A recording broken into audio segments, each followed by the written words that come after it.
Hey, I'm Ryan, this is my brother Daniel, and this is Roles in the Family, and today we are reviewing Sushi Go Party, a cute and light game about drafting the best combination of sushi.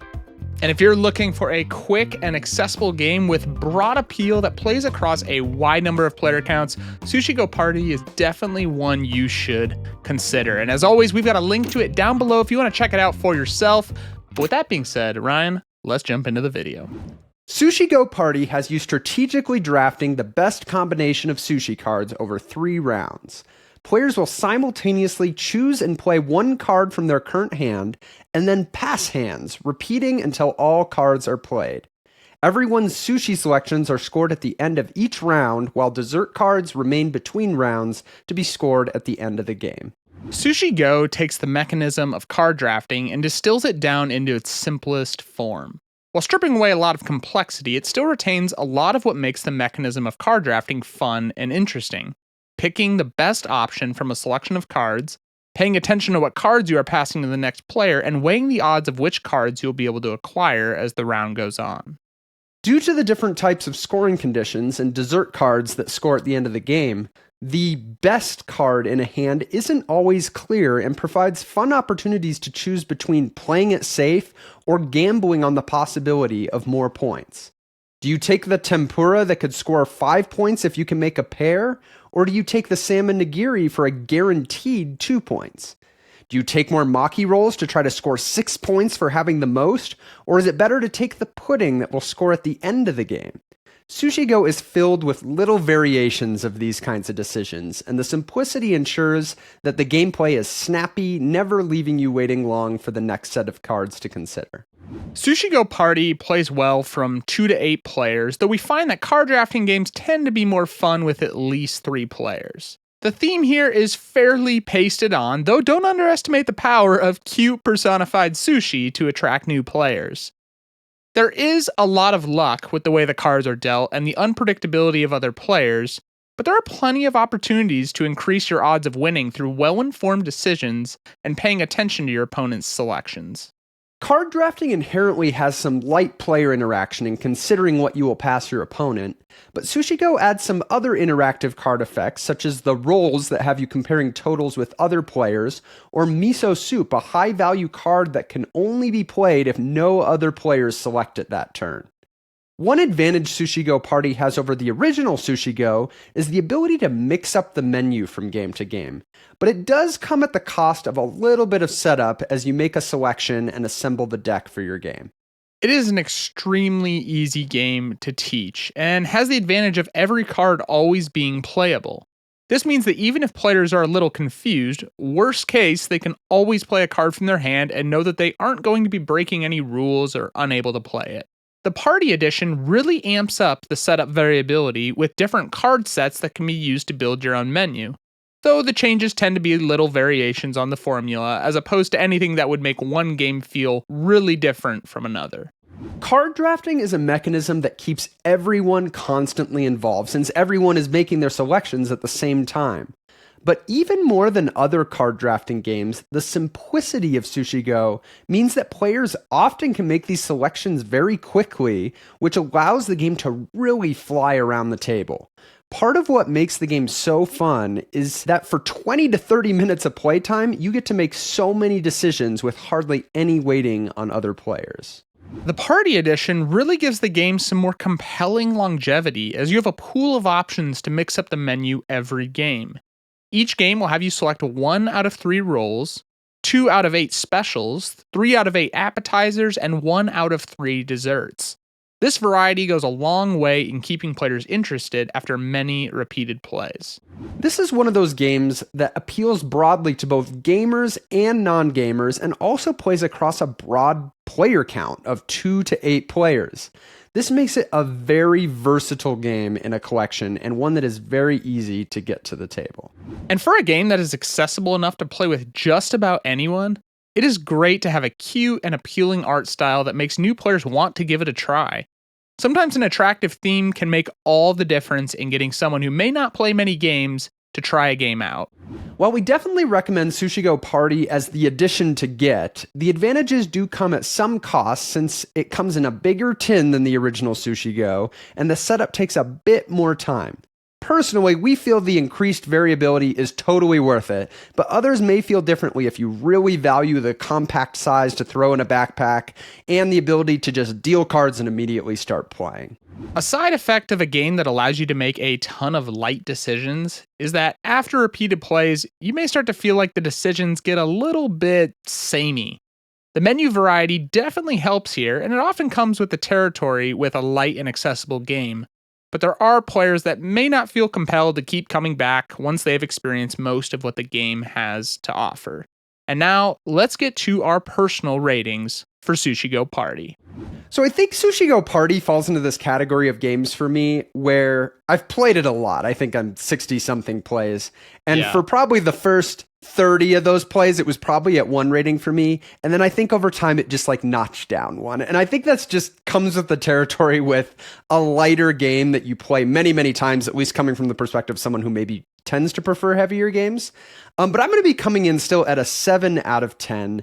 Sushi Go Party, it's one of those games that would be my first to recommend for a new collection. Right. And one of the big reasons why, besides us thinking it's a fun light game, is just, you know, when you especially when you have fewer games in your collection, having them work across a lot of situations is hugely valuable. And Sushi Go Party is one of those games you can sit down with 3 people and have a great time playing it. And you can sit down with 8 people across a bit of a range of people that maybe like games more and don't like games and still have a really good time. So that, and I've seen that so many times over the course of my plays with it, of just like, you know, it working well in those situations. I feel like I more and more find myself thinking about kind of like this other characteristic of games of kind of like the risk factor of introducing it in unknown situations. I know we've talked about this a little bit, but like there's certain games that it's like, you know, this could be really good here, but there's this one thing that gives me reservations of like... And some people might hate that. Yeah, some people might not like this or whatever. Sushi Go is one of those really safe ones. It's like, there's not much here that's going to put somebody off or like, you know, make them feel uncomfortable. Like, honestly, the worst case scenario in my mind is like, there might be somebody who was looking for a little bit more strategy or something out of the game than what I'm pulling out. But yeah, it's so great to have games like that I can feel so confident. And then for me, that I did used to own Sushi Go before Sushi Go Party was released. Yep. Sushi Go Party is really what has given it the longevity for me to not get. Sushi Go's fun, but that little bit of being able to mix up the menu and just have some different card effects in there, for me, really helps to like just give it a little bit of difference. Yeah, the new ingredients are they're good. They add a lot of fun. You know, my favorite is the miso soup, where when you play it, you only get to play it if no one else simultaneously picked the miso soup, and you have to yell miso soup, and multiple people say it. You're like, yeah, it's so funny when like 3 rounds go by that nobody says it. And I know. Like, man, I could probably get this. And then That's 6 people say it. Yeah. Yeah, and I think that's a good point that like, while it's a lot of doing your own thing, like there's some nice kind of just light interaction around the table. Like I find when we're playing this game, it tends to just have a nice group dynamic of people kind of casually talking but still interacting because of the actual game mechanism. So I think that is another advantage of it. I mean, it is called Sushi Go Party. Like I hesitate to call it a party game. I tend to think of party games a little bit more like in a different category. Yeah. But I mean, if it can go up to 8 players, I mean, it really can fit certain situations pretty well.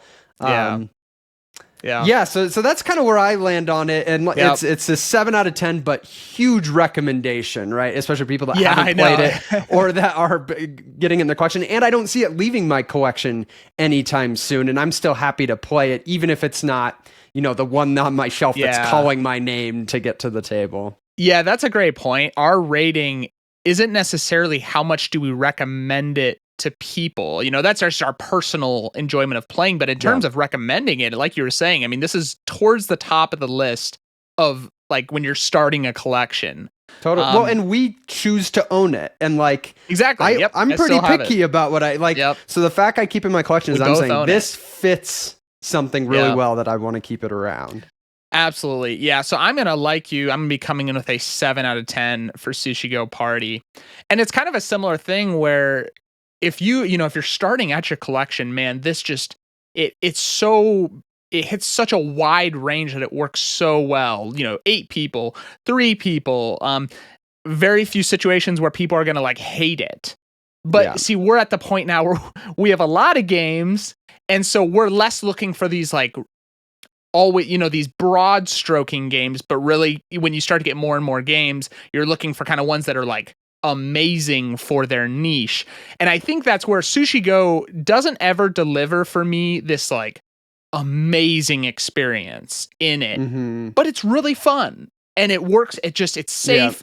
It works well. And so I think that's why it's still in our collections. And it's really the most simple form of there's card drafting in a lot of different games, Seven Wonders, all these different games. I mean, this is really about as simple as a card drafting game can get.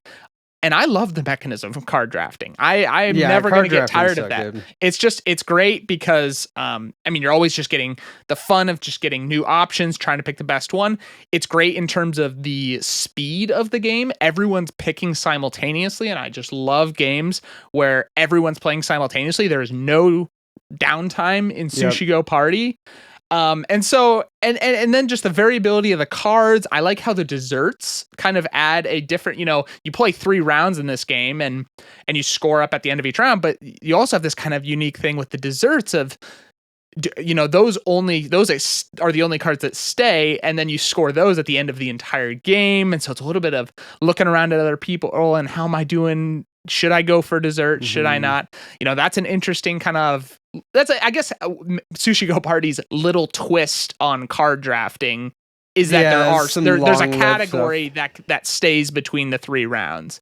Yeah. And so, I think both of us, if you're, new to the hobby or just looking for a game that it's, maybe you've got people that aren't super into board games and you just want something that has just a wide appeal, works super well and is safe and fun, we wholeheartedly recommend this. I think for me it's when you play it a lot with maybe the same group that I've noticed it starts to maybe fade a little bit, and it's like, okay, we've played a lot of Sushi Go Party, but let's play something else or something like that. Yeah, and it may sit on the shelf for those situations. Yeah, but I still find that there's situations where that fits the situation better than almost any other game in my collection, and that's why it sticks around. Is like, I want that game when those situations come up. Absolutely. So those are our personal ratings for Sushi Go Party. But the real question is Sushi Go Party a game you should check out?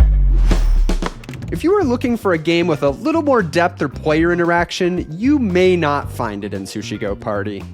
But if you want a game that is easy to teach and works with a wide range of players, keeps everyone involved through simultaneous play and light but interesting decisions, and has some nice setup variability to help keep things fresh, then Sushi Go Party is an easy game to recommend.